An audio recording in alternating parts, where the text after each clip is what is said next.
Hey, what's going on, ladies and gentlemen? My name is Rage, and we are back today with a quick update here in regards to the Danger Room event. I've had a little bit more time now to play through it, and guys, my goodness, it has been a really good event. It's been fun, it's been engaging, it's been challenging. This may very well be the hardest Danger Room we have ever seen because, to be quite honest, guys, maybe I'm a perfectionist, but I still haven't gotten through difficulty 9 or difficulty 10 all the way through because what stops me along the way are some pretty massive Odin nodes mixed in with Skrull, or maybe we have the very end with a Professor Xavier. But I do suspect, guys, and I'm going to give some tips and tricks in terms of how I've been building points, but I do suspect that we're probably going to be needing some of these big ones here, right? So, for example, if you scroll to the very bottom, Cosmic Ghost Rider boon, where until all units have taken a turn, lower the enemy's focus by 5,000%, damage by 50%. That's pretty notable. That can really help with the survivability of some of those later nodes when they have a burst of damage against us. Even this one right here, number 15, allies gaining an extra 50% damage, armor, resistance, focus. I can definitely see that being valued. But guys, I do feel like we're probably going to be needing some of these bigger ones. Just because I think the synergy of the Fantastic Four isn't enough. And, you know, typically for us that haven't had a lot of investment into them either, you may not have that option, right? So this is what works for myself anyways. The first most important one that I think that you need to truck through and get access to is actually going to be right here, number 8.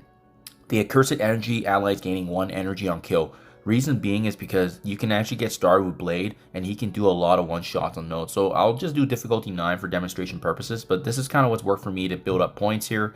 And, oh, I had a little mistypo there. It's been allowing me to build up points because it's quite easy. And remember, with each node that you do in difficulty 9, you're getting 10 of these points that you can add into your arsenal here.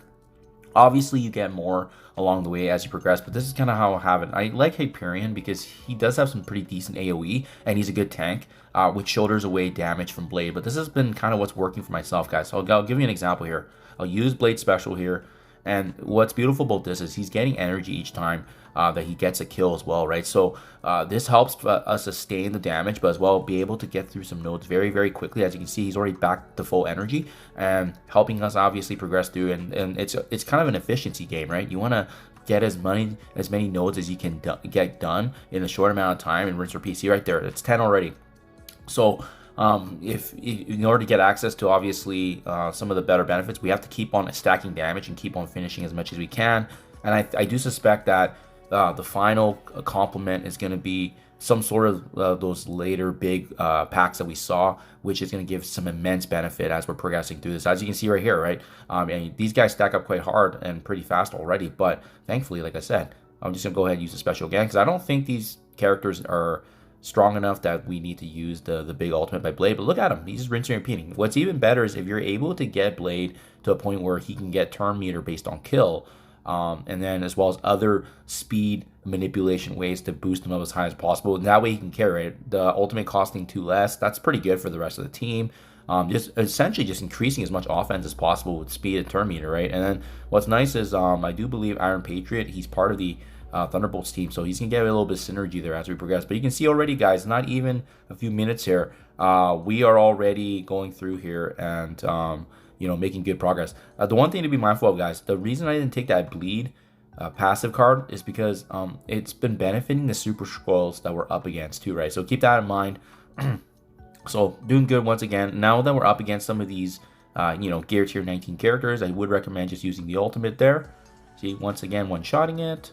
And then boom, yeah, you can see how fast we can rip through this, guy. So it's not bad, right? And just right there, you already see me accumulate 30 to 40 points right there. So that's what I mean. It can stack up quite quickly if you just know what you're doing and try. Oh, this is a good one, guys. A curse gains 6 death proof, 6 counter, and 6 offense up. Enemies cannot gain empowered. This is really, really pivotal, especially for like, you know, any enemy apocalypses that we're up against, right?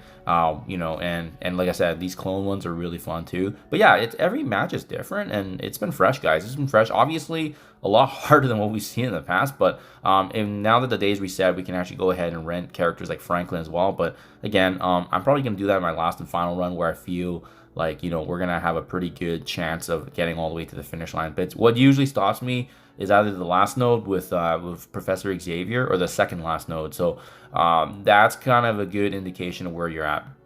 So this is another simple one, Annihilator synergy here with Super Skrull. But again, you'll see how well Blade's damage does stack up. And then this time we are going to go ahead and activate the Hyperion Ultimate just to do a little bit more debuffs there, but we also get the clone there, which is nice. And then this is what I like about Iron Patriot, right? He can actually flip things. He's a really, really good addition if you're able to get access to him.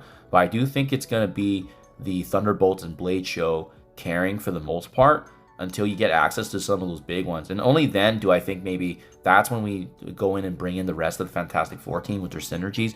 Arena bonuses turned up, you name it, right? I had a chance to try the arena bonuses with the 3 Fantastic Four members. It just wasn't getting it done, guys. So we're going to need something else here. We're going to need something else in terms of just, strategizing and synergizing some of the different strategies here.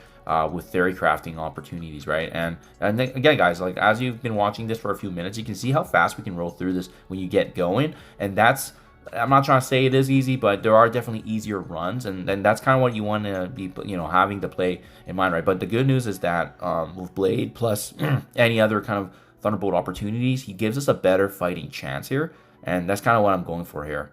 As you can see, right? So this is a good one to go up against because you might see that there will be a certain point where maybe it's just a bad wave of enemies, right? And at that point, to be honest, yeah, I think the ability block on Blade was a pretty massive hit there. We'll try it again just to see if it happens again. This one also has an Apocalypse where having that prevention of the Empowered was really, really pivotal. So Super Scroll goes ahead and ability blocks my Hyperion this time, which is good because now we should be able to actually use Blade for his abilities, right? And it's going to be a massive hit once he gets going. But yeah, I do feel like for the most part anyways in the beginning when you're building up points, it is the Blade and Thunderbolt show until you pivot over to, like I said, the higher mods and upgrades where we can take advantage of some big cards to benefit our team, obviously. So I don't think we can do anything about it there, but thankfully he can actually hit through the blind, so we'll go through there. And as you can see right there, even on these characters that are higher level, Blade still be able to consistently ult. And again, I guess the caveat is you need a pretty decent Blade to start things rolling here. If you don't have a strong Blade,